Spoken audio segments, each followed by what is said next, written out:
High court সংলগ্ন জাতীয় ঈদগাহে ঈদুল ফিতরে এবার অন্তত 40,000 মুসল্লি নামাজ আদায় করতে পারবেন, যেখানে একই সঙ্গে ঈদের নামাজ আদায় করবেন রাষ্ট্রপতি মোহাম্মদ শাহাবুদ্দিন এবং প্রধানমন্ত্রী তারেক রহমান। সকালে জাতীয় ঈদগাহ পরিদর্শনে গিয়ে একথা জানান স্থানীয় সরকার প্রতিমন্ত্রী মীর শাহে আলম।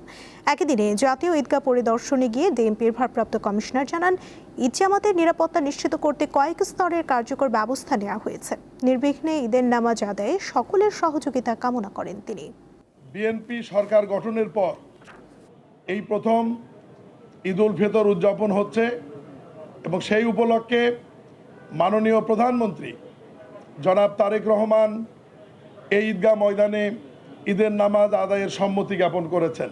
দীর্ঘদিন পর জাতি মহামান্য রাষ্ট্রপতির সাথে একজন পুরুষ প্রধানমন্ত্রী হিসাবে এই ঈদে একসঙ্গে দুইজন ভিভিআইপিকে নামাজ পড়ার জন্যে দেখবেন এবং যে সমস্ত মুসল্লিরা এখানে উপস্থিত থাকবেন তারা তাদের সঙ্গে সাক্ষাৎ করতে পারবেন এবং দেখতে পারবেন। জাতীয় ঈদগাহে আগত মুসল্লিদের প্রতি আমাদের সাধারণ অনুরোধ, নিরাপত্তার স্বার্থে তল্লাশি কাজে সহায়তা করতে হবে। অর্থাৎ আর্চওয়ে গেট দিয়ে প্রবেশ করতে হবে, ব্যাগ বা কোনো কিছু আনা যাবে না। অন্যান্য যে নিরাপত্তা বাহিনীর অনুরোধ সেটা রাখতে হবে।